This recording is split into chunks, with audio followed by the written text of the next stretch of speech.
शाम 4 बजे police station.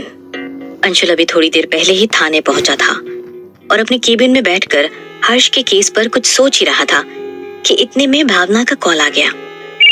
ये कॉल भावना ने दरअसल उसके घर वाले लैंडलाइन नंबर से किया था। असल में भावना के पास खुद का कोई पर्सनल फोन नहीं था। अंशुल ने भी फटाफट से कॉल पिक किया और बात करने लगा। हेलो, हाँ भावना, क्या हुआ बोलो। क्या हुआ? क्या हुआ का क्या मतलब? कहाँ रह गए आप? आए नहीं अभी तक घर पर? अंशुल ने अपनी घड़ी में वक्त देखते हुए कहा। अरे अभी वक्त ही क्या हुआ है घर आने का? तुम्हें कोई काम था क्या? कमाल करते हैं आप, खाने के लिए बोल कर गए फिर आए ही नहीं, और अब मुझसे कहते हैं कि मुझे कोई काम था क्या? हो क्या गया है आपको? ओह सॉरी सॉरी सॉरी भावना, मैं भूल गया था यार। आई एम सॉरी, मेरी गलती है और मैं गुस्सा तुम पर कर रहा हूँ यार। क्या है ना, वो हर्ष के केस में बहुत ज्यादा उलझा हुआ हूँ, इसलिए कुछ भी समझ में नहीं आ रहा है। हाँ सच, ऐसा क्या हुआ था जो आप तुरंत घर से निकल गए? कोई और बात पता चली क्या हर्ष के बारे में? हाँ, वो हर्ष की अलमारी से उसका सुसाइड नोट मिला था, बस इसलिए मुझे बुलाया था। ये बात सुनते ही भावना की तो सांस ऊपर से नीचे हो गई और वो एकदम से घबरा गई। हेलो हेलो, कहाँ गई? हाँ नहीं, कहीं नहीं। तो क्या लिखा हुआ था सुसाइड नोट में? हाँ, उससे इतना पता चला है कि हर्ष ने अपनी किसी गर्लफ्रेंड से तंग आकर ये सुसाइड किया था। इतना सुनते ही भावना के हाथ से फोन गिर गया, जबकि दूसरी तरफ अंशुल हेलो हेलो करता रह गया। भावना को इस तरह से करते देख अंशुल की माँ अपने कमरे से तुरंत बाहर चली आई और भावना से सवाल करने लगी। अरे क्या हुआ भावना बेटा, क्या हुआ? तू ठीक तो है ना? भावना ने सोफे पर बैठते हुए कहा। हाँ हाँ, वो कुछ नहीं, जरा सा चक्कर आ गया था माँ जी। कोई ना, तुम बैठो। और ये किसका फोन था? अंशुल की माँ ने ये कहकर नीचे से फोन को उठाया और बात करने लगी। हेलो अंशुल बेटा। हेलो, हाँ माँ, क्या हुआ भावना को? वो ठीक तो है ना? अरे हाँ, तू चिंता मत कर, कुछ नहीं। वो जरा सा चक्कर आने की वजह से फोन हाथ से गिर गया था उससे। अच्छा, थैंक गॉड। मैं तो 1 मिनट के लिए बिल्कुल घबरा ही गया था। इसे हुआ क्या है आखिर? मुझे ये समझ में नहीं आता। कुछ दिनों से ये अजीब ही लग रही है मुझे।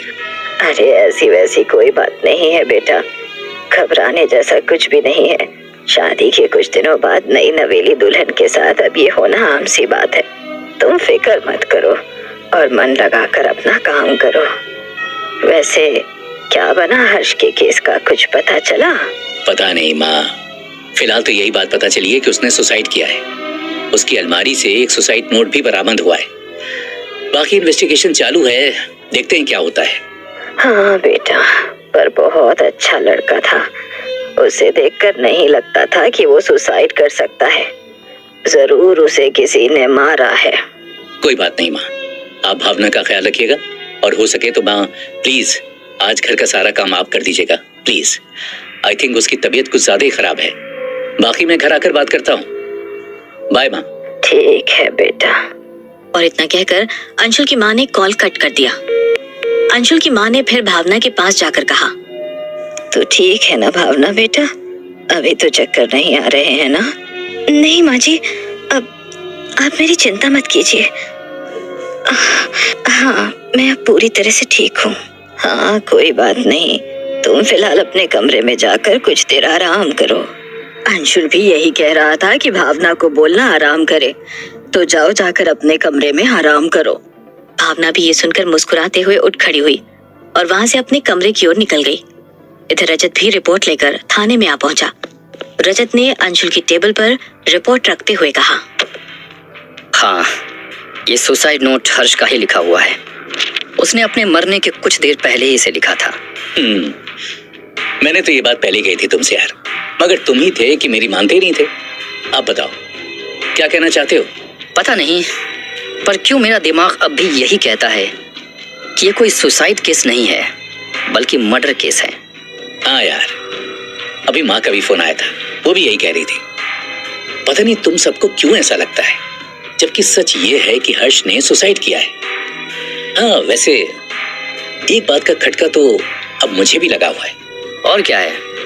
अंशुल ने हर्ष का मोबाइल उठाकर रजत की तरफ बढ़ा दिया और कहने लगा, ये हर्ष का मोबाइल है और मैं इसे आदि से अंत तक देख चुका हूं और हमने हर्ष के नंबर की कॉल हिस्ट्री भी पता की, लेकिन उसके कॉन्टैक्ट्स में किसी भी लड़की का कोई नाम नहीं है। अब सवाल यह है कि अगर सच में हर्ष की कोई गर्लफ्रेंड थी तो थी कौन? आजकल ये कपल्स लोग मोबाइल पर दिन भर चैट, वीडियो कॉल और पता नहीं क्या क्या करते रहते हैं, पर यहाँ तो हर्ष की हिस्ट्री में किसी लड़की का नाम ही नहीं है। How is it possible? Rajat ये सुनते ही एकदम से खुश हो गया और कहने लगा, कहा था ना, अब तो मेरा डाउट सच्चा है। कातिल ने इस सुसाइड नोट का फायदा उठाया है। जरूर उसे इस नोट की पहले से ही खबर रही होगी। हो सकता है।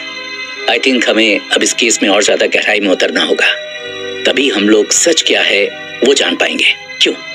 हाँ हाँ बिल्कुल, ये सब आप मुझ पर छोड़ दीजिए, मैं जल्दी आपको अपडेट करता हूँ। और इतना कहकर रजत वहां से निकल गया। अंशुल फिर से यहाँ हर्ष के ख्यालों में खो गया।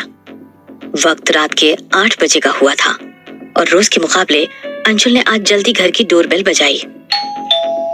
अंशुल की माँ ने आके दरवाजा खोला और अंशुल सीधा अपने कमरे में चला गया। कमरे में आकर देखा तो भावना बिस्तर पर कंबल ओढ़कर सोई हुई थी। उसे इस तरह से देखकर अंशुल ने कमरे का दरवाजा बंद किया और जाकर उसके पास बैठ गया। भावना, भावना, ठीक हो क्या तुम? अरे आप इतनी जल्दी कैसे आ गए? अंशुल ने भी बुखार चेक करते हुए कहा।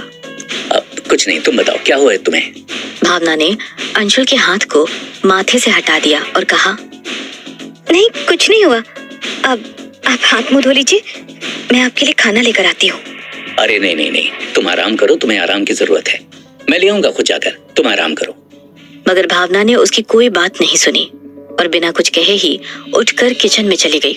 भावना को फिर से इस तरह बदला हुआ देखकर अंशुल को काफी अजीब लगा, पर उसने फिर अपनी माँ की कही हुई बात को याद किया और जाकर हाथ मुंह धोने लगा।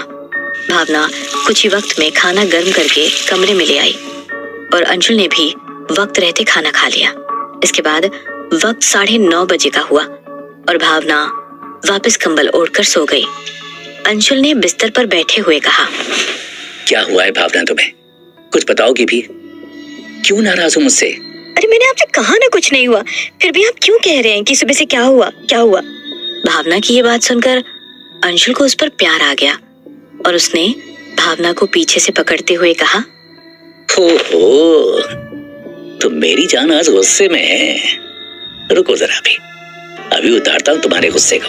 मगर भावना ने फिर से अंशुल को अपने से दूर कर दिया और उसे डांटते हुए कहने लगी, एक बार कहा ना आपसे, हट जाइए, सोने दीजिए, अब तंग मत कीजिए और आप भी सो जाइए।